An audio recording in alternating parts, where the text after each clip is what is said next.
이사야 24장부터 27장은 이사야의 소묵시록이라고 불릴 만큼 이 종말에 있음직한 내용으로 온 땅에 임하는 하나님의 심판, 곧 저주의 내용들이 다루어집니다.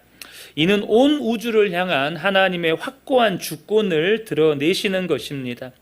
이러한 묵시적인 예언은 주님께서 다시 오실 그날에 이루어질 종말적 심판에 대한 예언임과 동시에 역사 속에서 실제 이스라엘의 죄악에 대해서 하나님이 행하신 심판이라는 이중적인 의미를 담고 있습니다. 오늘 본문을 보면 먼저 이사야가 하나님께서 땅을 공허하게 하시고 황폐하게 하실 것이라고 심판을 선언합니다. 본문에서 땅은 하나님의 심판의 대상으로 지정된 열국을 포함한 모든 세상을 가리킵니다. 1절을 보겠습니다. 보라, 여호와께서 땅을 공허하게 하시며 황폐하게 하시며 지면을 뒤집어 엎으시고 그 주민을 흩으시리니. 그런데 여러분, 하나님께서 이렇게 땅을 뒤집어 엎으시는 이유가 뭘까요? 그것은 이 땅이 더러운 죄악으로 가득 찼기 때문입니다. 마치 그릇에 더러운 것이 가득 차면 어떻습니까? 그 그릇을 뒤집어서 그 더러운 것들을 다 비워내야 되잖아요. 마치 그것처럼 이 땅에 가득한 죄악을 제거하기 위해서 뒤집어 엎으시면 안 되는 그런 상태에 이른 것이죠. 이처럼 죄악이 가득 찬 이 세상도 하나님이 정하신 미래의 그 어느 날에 하나님께서 깨끗하게 하실 날이 반드시 이르실 것이고, 역사 속에서 이렇게 하나님의 심판을 받은 이스라엘 백성들은 이제 온 땅에 이렇게 흩어지게 됩니다. 그런데 이러한 하나님의 심판에는 오늘 본문에 보면 뚜렷한 특징이 하나 있습니다. 그것은 뭐냐면 하나님의 심판이 사람의 신분이나 지위, 빈부격차와 상관없이 모든 사람에게 동등하게, 동일하게 임한다는 것입니다. 2절을 보면 백성과 제사장이 같을 것이며 종과 상전이 같을 것이며 여종과 여주인이 같을 것이며 사는 자와 파는 자가 같을 것이며 빌려주는 자와 빌리는 자가 같을 것이며 이자를 받는 자와 이자를 내는 자가 같을 것이라. 뭘 말씀하는 거죠? 하나님의 심판 앞에서는 모두가 동등하다는 것입니다. 그 사람이 종교 지도자이든 일반 백성이든, 그 사람이 정치 지도자이든 혹은 일반 서민이든 종이든 상전이든, 돈을 빌려주는 사람이든 빌리는 사람이든 상관없이 하나님의 심판 앞에서 모든 사람이 동등하다는 것이죠. 우리는 여기서 하나님이 어떤 하나님이신지를 분명하게 알 수 있습니다. 무엇입니까? 하나님은 사람을 외모로 취하지 않으신다는 것입니다. 오직 하나님은 중심을 보시고 이 온 땅에 하나님의 공의를 세우시는 분이시라는 거죠. 우리가 흔히 하는 실수가 사람을 외모로 판단하는 것입니다. 혹은 보이는 것만 보고 판단하는 것입니다. 신실한 사람 사무엘도 예외가 아니었죠. 사무엘이 하나님께서 사울왕을 버리시고 이제 또 다른 하나님이 택하신 사람을 기름 부어 세우기 위해서 하나님이 보내신 이새의 집을 방문했을 때 첫째 아들 엘리압을 보자마자 마음속에 이런 생각이 드는 것입니다. 여호와의 기름 부음을 받을 자가 과연 주님 앞에 있도다. 무엇 때문에 이런 판단을 내린 거죠? 외모가 너무 탁월한 거예요. 보기만 봐도 이 사람은 진짜 출중한 사람이다. 이 사람은 정말 대단한 사람이다. 이 사람은 정말 왕되기에 딱 맞는 사람이다. 이런 생각이 드는 거예요. 그런데 그 즉시 사무엘에게 하나님의 음성이 임합니다. 사무엘상 16장 7절을 보면 여호와께서 사무엘에게 이르시되 그의 용모와 키를 보지 말라. 내가 이미 그를 버렸노라. 내가 보는 것은 사람과 같지 아니하니 사람은 외모를 보거니와 나 여호와는 뭘 봐요? 중심을 보느니라. 여러분, 사무엘조차 이런데 우리는 어떻습니까? 우리가 얼마나 쉽게 사람의 외모를 보고 판단하는 경우가 많느냐는 거죠. 여러분, 바울이 다메섹으로 가다가 빛으로 임하신 예수님을 만나고 눈이 멀게 돼요. 소경이 된 바울이 사흘 동안 보지도 먹지도 마시지도 못한 상태에 있었습니다. 그때에 다메섹에 아나니아라고 하는 예수님의 제자 한 사람이 있었습니다. 주님께서 그에게 바울에게 가서 안수해서 그를 다시 보게 하라고 명령하시죠. 그러나 아나니아에게는 이 바울에 관해서 들은 소문이 있어서 바울에 대한 편견이 있었습니다. 그는 성도들에게 적지 않은 피해를 끼친 사람이고 또 대제사장에게 예수님의 제자들을 결박할 권한까지 받았기 때문에 두려워서 못 가겠다는 거예요. 그 사람 이런 사람인데, 과거에 그 사람의 행적을 보면 이 사람 보통 사람 아닌데 제가 어떻게 가겠습니까? 아나니아는 그가 예수님을 만났다는 사실과 하나님께서 그를 이방인의 사도로 부르셨다는 사실을 알지 못했습니다. 그런데 여러분, 만약 아나니아가요, 그렇게 자신이 이전의 경험으로 알고 있었던 바울에 대한 그 편견을 가지고 바울에게 나아가지 않았다면 그는 장차 위대한 이방인의 사도로 쓰임받을 바울을 안수하여서 세울 기회를 놓치게 되는 것입니다. 우리가 지난 주일에 나다나엘에 대해서 나누었잖아요. 나다나엘을 통해서 우리가 배워야 할 점이 있어요. 분명 나다나엘도 일반 유대인들처럼 편견이 있었어요. 그게 뭐였습니까? 나사렛에서 무슨 좋은 것이 날 수 있겠느냐, 이런 편견을 가지고 있었다고요. 여러분, 우리가 편견을 가진 것은 어쩔 수 없습니다. 그러잖아요. 사람이 살다 보면 우리 안에 편견이 생겨요. 우리의 경험이 모든 것을 경험한 게 아니기 때문에 내 경험에 제한된 자신의 견해가 생깁니다. 그런데 여러분, 나다나엘의 훌륭한 점이 뭐죠? 그는 편견대로 결론 짓지 않았다는 것입니다. 나사렛에 대한 편견대로 나사렛 출신인 예수님에 대해서 결론을 내리지 않았다는 거예요. 예수님을 직접 만나고 예수님을 직접 경험해보고 예수님에 대한 판단을 내렸다는 것이죠. 사랑하는 성도 여러분, 우리에게 이런 은혜가 필요합니다. 누구를 만나든 그 사람의 외모나 내가 가진 편견대로 그 사람에 대해 결론 내리지 않고 무엇보다 주님의 마음으로 그 사람을 대하고 주님의 시선으로 그 사람을 바라보고 내가 직접 보고 경험한 것을 바탕으로, 여러분, 우리가 경험해도요 편견이 쉽게 안 지워지거든요. 그러잖아요. 사람은요, 보고 싶은 것만 본다는 말이 있잖아요. 이미 내 안에 편견이 있으면 그 사람을 볼 때요, 편견대로 보게 됩니다. 그러니까 편견의 안경을 쓰고 그 사람을 보면 편견이 더 확실해지는 경향이 있어요. 여러분, 그렇지 않던가요? 그 이유가 뭐죠? 그게 사람의 마음입니다. 주님의 마음은 안 그래요. 여러분, 만약에 주님이 사람의 마음으로 이 땅에 오셨다면 여러분, 저와 여러분이 구원받을 수가 없습니다. 어떻게 우리 같은 사람을 주님이 구원하십니까? 주님은 모든 영혼을 사랑하십니다. 우리가 그 주님의 마음을 다 담을 수는 없지만 우리가 사람을 대할 때 편견으로 대하지 않고 그 사람을 직접 만나보고 직접 경험하고, 그리고 나서 우리에게 필요한 게 뭡니까? 주님의 시선과 주님의 마음이 필요합니다. 이게 우리에게 필요한 거예요. 그 사람의 단점도 보이죠. 그런데 여러분, 주님의 시선은 그 사람의 장점을 보는 거예요. 베드로가 예수님을 부인합니다. 절망 가운데 빠졌어요. 야 베드로, 너 내가 너에게 3년 동안 어떻게 했는데 어떻게 너 내가 보는 앞에서 침까지 뱉어가면서 나를 부인할 수가 있어? 이건 사람의 눈입니다. 왜요? 우리는 단점을 크게 보거든요. 그런데 예수님은 뭘 봐요? 그런 예수님을 부인했던 베드로 안에 주님을 사랑하는 마음을 보십니다. 주님을 부인했지만 부인함과 동시에 그 속에 여전히 주님을 사랑하는 마음이 있거든요. 그것이 주님의 시선입니다. 주님의 마음으로 그 사람의 약점이나 단점을 보기보다 그 사람에게 있는 하나님의 은혜를 보고 그 사람을 통해서 일하시는 하나님을 보는 것이죠. 저와 여러분에게 주님의 마음, 주님의 시선이 부어지기를 예수님의 이름으로 축복합니다. 이 시대가 얼마나 외모를 중요하게 여깁니까? 당장 눈에 보이는 사람의 생김새, 키, 그 사람이 가진 학력, 직업, 연봉, 집안, 여러분 얼마나 이런 것들을 중요하게 여기죠. 그런데 오늘 본문에 하나님이 뭐라고 말씀하시죠?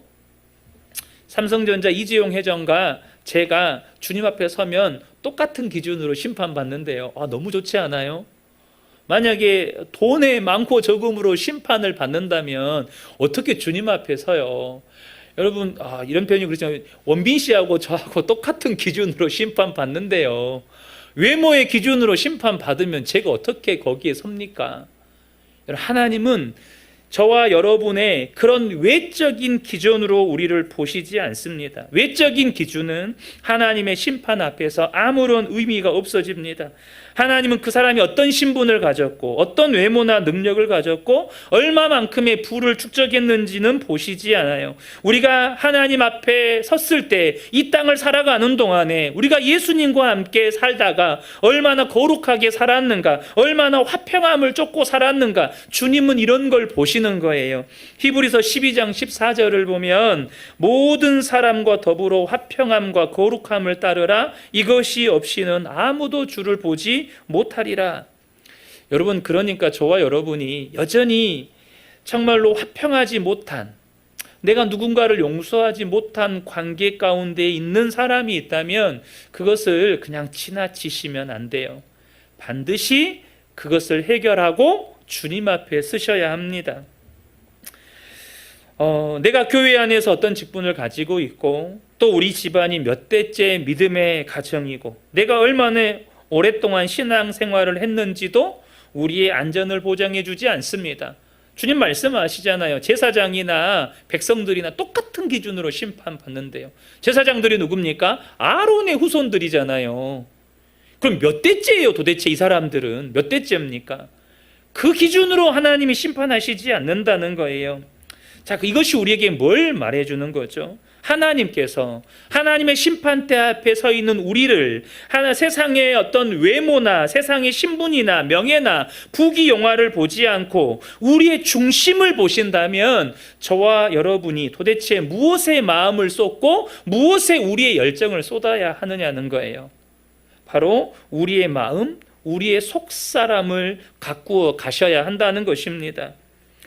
이것이 너무나도 중요한 일이기 때문에 에베소서에 보면 사도 바울의 에베소 교회 성도들을 향한 기도가 나와요. 1장에도 나오는데 두 번째 기도가 에베소서 3장에 나옵니다. 1장의 기도는 그들이 받은 이 은혜가 얼마나 놀라운 은혜인지를 깨닫게 해달라는 기도예요. 근데 이 3장에 나온 기도는 좀 다른 기도입니다. 보겠습니다. 에베소서 3장 16절부터 19절을 보면 그의 영광의 풍성함을 따라 그의 성령으로 말미암아 너희 속사람을 능력으로 강건하게 하시오며 믿음으로 말미암아 그리스도께서 너희 마음에 계시게 하시옵고 너희가 사랑 가운데에서 뿌리가 박히고 터가 굳어져서 능히 모든 성도와 함께 지식에 넘치는 그리스도의 사랑을 알고 그 너비와 길이와 높이와 깊이가 어떠함을 깨달아 하나님의 모든 충만하신 것으로 너희에게 충만하게 하시기를 구하노라. 뭘 기도합니까? 너희의 속사람이 하나님의 능력으로 강건해지기를 원하고 예수 그리스도께서 너희 마음 가운데 온전히 주님 되시기를 원한다. 사도 바울이 이것을 위해서 이 에베소 교회 성도들을 향해서 기도했다는 거예요.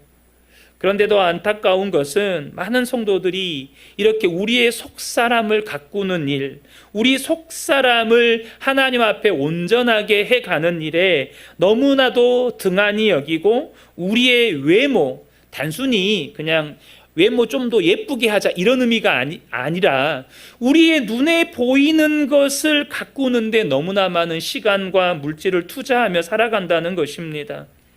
그게 뭘 의미할까요? 당장 우리 자녀들 왜 그렇게 좋은 대학 보내기를 원할까요? 당장 우리는 알아요. 우리 아이들이 좋은 대학 나오면 정말로 좀 더 좋은 직장에 들어갈 수 있는 확률이 높아지는 거예요. 세상에서 살아갈 때 좀 더 고생 않고 편하게 살아갈 수 있는 확률이 좀 더 높아지는 거예요. 나름대로 우리는 좋은 대학 나오는 것, 좋은 직장을 갖는 것의 중요성에 대해서 이미 사회생활하면서 다 경험해서 알거든요. 그런데 여러분, 우리의 속사람을 가꾸어 가는 일, 우리의 속사람이 온전케 되어지는 일이 얼마나 중요한지에 대해서는 여러분 얼마나 알고 계시나요? 우리의 마음속에 그렇게 많은 악한 생각들, 악한 마음을 쌓아두고도 우리는 아무렇지도 않게 살아갑니다. 에레미야 17장 9절을 보면 만물보다 거짓되고 심히 부패한 것은 마음이라 누가 능히 알리오마는, 우리의 마음을 정말로 그렇게 부패한 상태로 내버려 두고도 아무렇지도 않게 살아가요. 한국교회에 여러 가지로 우리가 진단할 수 있지만 한국교회의 지금 현대 모습 중에 너무나 안타까운 것이 회개의 기도가 사라지고 있다는 것입니다. 회개 기도가 사라지고 있다는 게 뭘 의미할까요? 내 마음이 정결케 되어지는 것의 중요성을 모른다는 거예요. 우리가요, 하루 생활하고 저녁에 집에 들어가면 씻고 자잖아요. 땀 냄새, 뭔가 오물이 묻어 있고 그 상태로 못 주무시잖아요. 대한민국 국민처럼 청결 의식이 여러분 탁월한 민족이 없어요. 여러분 그거 아시나요? 서구 이런 데 가보세요. 막 신발 신고 침대에 올라가고 난리도 아니에요. 근데 대한민국은 딱 집에 들어갈 때 신발도 벗고 양말도 벗으신 분들도 많으시죠. 또 그 상태로 바로 생활 안 하고 반드시 또 실내에서 입는 옷으로 환복하시는 분들 많으시죠. 또 씻어야 되잖아요. 우리는 청결함의 중요성에 대해서 그렇게 잘 알고 있습니다. 그런데 내 마음의 정결함에 대해서는 우리가 얼마나 그 중요함을 알고 살아가나요? 여러분, 우리가 이 상태로 하나님 앞에 설게 될 때 반드시 하나님 앞에서는 하나도 숨김없이 다 드러나게 되는데 그게 얼마나 두려운 일이냐는 것이죠. 그래서 솔로몬이 뭐라고 이야기합니까? 잠언 4장 23절에 보면 모든 지킬 만한 것 중에 더욱 내 마음을 지키라. 생명의 근원이 이에서 남이니라. 사랑하는 성도 여러분, 생명의 근원이 나는 여러분의 마음을 지켜가시고 여러분의 마음을 정결케 가꾸어 가시기를 예수님의 이름으로 축복합니다. 그럼 여러분, 마음을 어떻게 지킬 수 있을까요? 도대체 우리의 마음은 어떻게 지키는 것입니까? 바로 그 마음의 주인의 자리에 누가 앉아 있느냐로 지킬 수 있는지 지킬 수 없는지가 결정이 됩니다. 내 마음의 그 주인의 자리에 누가 앉아 있느냐는 거예요. 많은 성도들이 예수님을 주님으로 영접했기 때문에 성도가 된 겁니다. 그런데 여러분은 어떠세요? 예수님이 정말로 여러분의 마음의 주인의 자리에 있습니까? 아니면 손님으로 계신가요? 안타까운 건 분명히 예수님을 주님으로 고백했다고, 주님으로 영접했는데 여전히 예수님이 내 마음의 손님으로 계시는 경우가 참 많아요. 단순한 몇 가지 질문을 드려볼게요. 여러분은 무언가를 말하고 선택하고 결정할 때 그 기준이 나의 생각입니까? 주님의 말씀입니까? 여기서 주님이 손님인지 주님인지가 결정이 됩니다. 여러분, 마음을 정말로 저와 여러분이 지키고 사시려면 내 마음의 주인이 주님이셔야 합니다. 내 마음의 주인이 주님일 때 마음이 지켜져요. 그래서 여러분, 여러분의 마음과 생각과 상상은 하나님의 말씀과 하나님이 주시는 것으로 채워져 있나요? 아니면 여러분이 여러분 속에서 나오는 것들로 채워져 있나요? 한번 여러분의 생각을 주님과 나눌 수 있는 것들로 채워져 있나요? 도저히 주님과는 못 나눌 것들로 채워져 있나요? 여러분의 여가나 취미나 교제가 주님과 함께 할 수 있는 건가요? 아니면 주님과 함께 하기에는 조금 부담스러운 건가요? 하나님이 우리에게 선물로 주신 부부 사이의 은밀한 성, 이것이 하나님의 뜻 안에서 거룩하게 사용되고 아름답게 누리고 있으신가요? 은밀하게 반복되는 죄의 문제가 정말로 끊어지셨습니까? 혹은 상처의 종로로 타던 것에서 해방되어서 이제는 정말로 용서가 되어지고 사랑이 되어지는 삶을 살고 계신가요? 이 시간에 이 주제 하나하나 다 다룰 수 없지만요, 예수님이 정말로 내 마음의 주인 되실 때, 내 마음의 왕이 되실 때 여러분의 마음이 지켜지는 은혜를 경험하게 됩니다. 여러분이 상처받는 일 생기잖아요. 그런데 주님이 주인 되면 상처가 내 마음의 주인이 되지 못해요. 주님이 내 마음의 주인이 되시잖아요. 그러면 죄가 내 마음에서 주인 행세를 못해요. 이 원리입니다. 그래서 정말로 주님이 내 마음의 주인 되시면 내가 마음 지키려고 막 몸부림치는 게 아니고요, 주님이 내 마음 안에 왕으로 계시기 때문에 마음이 지켜지며 사는 것입니다. 물론 사람은 온전하지 않기 때문에 때로는 넘어질 수 있습니다. 때로는 정말로 유혹 앞에 나도 모르게 끌려갈 때 있어요. 그런데 주님이 주님 되시잖아요. 그러면 금방 회복됩니다. 주님이 나를 일으켜 주시는 거예요. 오늘 본문에서 우리가 또 하나 주목해야 될 것이 있습니다. 도대체 하나님의 심판이 온 땅에 임하는 이유가 뭐냐는 거예요. 오늘 본문 5절을 보겠습니다. 땅이 또한 그 주민 아래에서 더럽게 되었으니 이는 그들이 율법을 범하며 율례를 어기며 영원한 언약을 깨뜨렸음이라. 이유가 뭡니까? 하나님의 백성이 하나님의 율법을 어기고 그 율례를 범하여 영원한 언약을 깨뜨렸기 때문이래요. 사랑하는 성도 여러분, 하나님께서 이 땅을 심판하시는 원리가 무엇인지를 저와 여러분이 이제는 분명하게 하셔야 합니다. 왜 하나님이 소돔과 고모라를 심판하셨습니까? 분명히 소돔과 고모라는 하나님의 심판을 피할 수 없을 만큼 죄악이 가득했습니다. 그 죄악의 소리가 하나님께까지 들려서 하나님이 천사를 보내시죠. 그런데 여러분, 하나님이 말 그대로 그저 심판하려 오셨다면, 그냥 심판이 오로지 목적이라면 그 사실을 아브라함에게 알리실 필요가 없어요. 그런데 굳이 아브라함에게 또 그 사실을 알리십니다. 창세기 18장 17절을 보면 여호와께서 이르시되 내가 하려는 것을 아브라함에게 숨기겠느냐. 저는 이 말씀을 읽을 때 참, 하나님, 제가 이렇게 하나님과 친밀한 사람이 되었으면 좋겠습니다라는 마음의 소원이 생기더라고요. 우리 성도님들이 이렇게 하나님과 친밀한 복된 분들 되셨으면 좋겠습니다. 내가 하려는 일을 내가 김 집사에게 숨길까? 얼마나 이게 놀라운 축복이에요. 하나님이 나하고 상의하신다는 거예요. 이때부터 아브라함과 하나님과의 깊은 대화가 시작됩니다. 여러분 잘 아시는 것처럼 아브라함이 하나님께 막 말해요. 주님, 어떻게 의인과 악인을 함께 멸하려 하십니까? 의인과 악인을 함께 심판하시는 건 부당합니다. 그 성에서 의인 50명이 있으면 멸하시겠습니까? 막 주님 앞에 막 하나님께 이야기를 해요.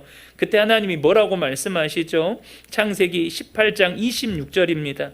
여호와께서 이르시되 내가 만일 소돔 성읍 가운데에서 의인 50명을 찾으면 그들을 위하여 온 지역을 용서하리라. 여기 중요한 원리가 나와요. 다시 한번 그 본문 좀 띄워주시겠어요? 의인 50명, 50명에다가 여러분 초점을 두시지 마시고요. 주님이 지금 더 이상 심판하지 않으면 안 될 만큼 죄가 가득한 그 땅을 누구를 위해서 심판하지 않으시겠다는 거예요? 의인들을 위해서 내가 그 땅 심판하지 않겠다라고 말씀하셨어요. 50명이 중요한 게 아니라 그 땅에 정말로 의인이 있다면 내가 그들을 위해서 그 땅 내가 심판 않겠다. 이렇게 말씀하시는 거예요. 이제 아브라함과 하나님의 딜이 들어가죠. 딜이. 그래서 10명까지 아브라함이 그렇게 줄입니다. 여러분, 하나님의 심판의 기준이 뭡니까? 그 땅에 하나님의 심판을 막아설 의인이 있느냐 없느냐 하는 것입니다. 소돔과 고모라가 심판을 받은 것은 그 땅이 그들의 죄악으로 가득했기 때문이기보다는 하나님의 심판을 막아서서 그 땅을 위해서 기도하는 의인이 없었기 때문입니다. 그런데 여러분, 10명이 중요한 게 아니에요. 하나님은요, 한 사람이라도 있으면, 한 사람이라도 그 땅을 위해서 눈물로 기도하며 하나님의 심판을 막아서는 한 사람이 있으면 심판하지 않는다고 말씀하셨습니다. 예레미야 5장 1절을 보면 너희는 예루살렘 거리로 빨리 다니며 그 넓은 거리에서 찾아보고 알라. 너희가 만일 정의를 행하며 진리를 구하는 자를 한 사람이라도 찾으면 내가 이 성읍을 용서하리라. 여러분, 너무 놀라운 말씀 아닙니까? 저는 우리 성도님들이요, 내가 단순히 예수 믿고 구원받은 성도 한 사람이다 이렇게 생각하지 않으셨으면 좋겠습니다. 하나님께서 구원받은 예수 그리스도의 그 십자가 보혈의 은혜로 구원받은 저와 여러분을 어떤 존재로 여기시는지를 저와 여러분이 이제는 명확하게 아셨으면 좋겠어요. 이사야 61장 3절 4절입니다. 무릇 시온에서 슬퍼하는 자에게 화관을 주어 그 죄를 대신하며 기쁨의 기름으로 그 슬픔을 대신하며 찬송의 옷으로 그 근심을 대신하시고 그들이 의의 나무 곧 여호와께서 심으신 그 영광을 나타낼 자라 일컬음을 받게 하려 하심이라. 그들은 오래 황폐하였던 곳을 다시 쌓을 것이며 옛부터 무너진 곳을 다시 일으킬 것이며 황폐한 성읍 곧 대대로 무너져 있던 것들을 중수할 것이며 라고 말씀합니다. 여러분이란 존재가 하나님이 보시기에 어떤 존재입니까? 바로 하나님의 영광을 나타낼 의의 나무들이라는 것입니다. 어떤 이들이 의의 나무입니까? 황폐했던 곳을 다시 쌓고 무너진 곳을 다시 일으키고 황폐한 성읍을 다시 재건하는 그러한 사람들이 바로 하나님의 영광을 나타낼 의의 나무들이라는 거예요. 여러분은 예수님의 핏값으로 구원하신 자들이에요. 여러분의 존재가 얼마나 놀랍고 얼마나 귀한 존재인지 여러분 아셔야 합니다. 오늘날 교회가 세상 사람들에게 진짜 욕 많이 먹어요. 얼마나 많이 먹었는지 너무너무 배가 불러요. 하도 욕을 먹어서. 그런데 여러분, 그런 교회일지라도 예수님의 핏값으로 사신 주님의 신부입니다. 지금 세상 사람들에게 지탄을 받을 만큼 너덜너덜해진 교회일지라도 여러분, 그들을 향해서 주님은 뭐라고 말씀하시냐면 나의 신부라고 말씀하셔요. 그게 무슨 뜻이죠? 여전히 이 시대에도 하나님은 당신의 신부된 교회를 통해서 이 시대에 주님의 뜻을 이루신다는 것입니다. 사랑하는 성도 여러분, 저와 여러분은 이 땅에, 이 시대에, 이 나라에, 이 도시에 정말로 황폐하였던 곳을 다시 쌓고 무너진 곳을 다시 일으키고 황폐한 성읍을 다시 재건할 하나님의 의의 나무들입니다. 여러분의 가정이 누구로 말미암아 회복될까요? 여러분으로 말미암아 회복됩니다. 여러분, 이거 굳게 믿으셔야 합니다. 이 도시가, 이 나라가 누구로 말미암아 하나님께서 다스리시는 그런 하나님의 나라로 회복될까요? 하나님께서 피로 값주고 사신 성도 한 사람 한 사람을 통해서 하나님은 이 나라, 이 민족을 하나님의 나라로 회복시키십니다. 저와 여러분이 이 사실을 놓치시면 안 돼요. 그냥 별 볼 일 없는 사람이 아니라니까요. 여러분의 직업으로 여러분의 가치를 평가하지 마세요. 여러분의 외모로 여러분의 가치를 평가하지 마시라는 겁니다. 여러분이 1년에 연봉을 얼마를 버냐로 여러분의 가치를 평가하지 마세요. 예수님의 그 십자가 핏값으로 저와 여러분을 사셨어요. 그리고 이 나라, 이 민족뿐만 아니라 열방을 경영하실 때 주님의 핏값으로 사신 교회를 통해서 하나님은 그 일들을 이루어 가십니다. 그런데요, 여러분 어때요? 저는 가끔씩 저희 딸이 여기 없으니까 저는 저희 딸이 진짜 이쁘거든요. 근데 저희 딸은 자기가 별로 안 이쁘다고 해요. 그럼 여러분, 부모가 얼마나 속상해요? 여러분, 그러지 않나요? 여러분, 세상에서 여러분 자식이 제일 이쁘시죠? 뭐 연예인 뭐 해도 내 자식이 제일 이쁜 거 아니겠어요? 근데 저희 딸이 별로 자기 외모에 별로 자신감이 없어요. 그러면 부모인 저는 되게 속상하거든요. 여러분 어떤가요? 우리 주님이 핏값으로 사신 교회, 우리 주님이 핏값으로 사신 주의 성도들, 그런데 자신을 뭘로 평가해요? 내 직업이 변변치 않아서, 내가 세상에서 좀 돈을 별로 못 벌어요, 사람들에게 별로 인정받지를 못해요, 내가 별로 외모가 변변치 못해요, 좀 능력이 탁월하지 못해요, 사람들에게 인정받지를 못해요. 이런 걸로 우리 스스로를 평가하고, 그렇게 우리가 하나님의 백성들임에도 불구하고 그 세상의 기준으로 나를 바라본다는 겁니다. 주님이 심판 때에 뭘로 평가하신다고 했어요? 중심 보신대요. 중심. 내 속에 뭐가 있는지를 보신대요. 그러므로 여러분, 세상을 무엇으로 바라보기 이전에 여러분 자신을, 남을 무엇으로 바라보기 이전에 여러분 자신을 주님의 시선으로 바라보시기를 축복합니다.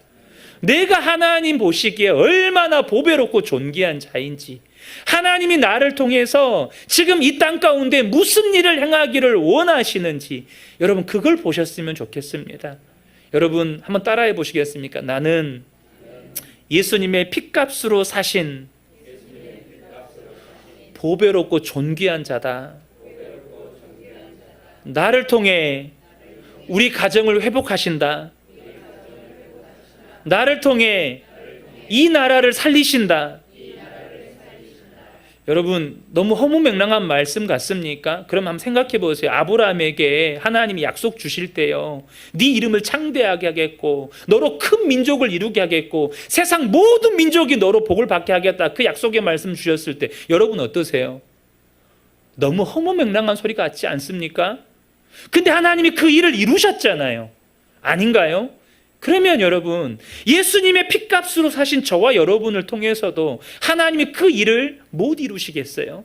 여러분의 자녀들을 살리실 것이고, 여러분의 가정을 살리실 것이고, 여러분이 살아가고 있는 삶의 현장에서 여러분을 통해서 하나님은 살리시는 일을 하실 거예요. 무너진 것을 다시 일으킬 것이고, 황폐한 성읍을 다시 일으키실 거예요. 누구를 통해서요? 예수님의 핏값으로 사신 여러분을 통해서요. 하나님께서 반드시 이 일을 이루실 것이고 여러분 안에 그 믿음과 소망으로 살아가시기를 예수님의 이름으로 축복합니다.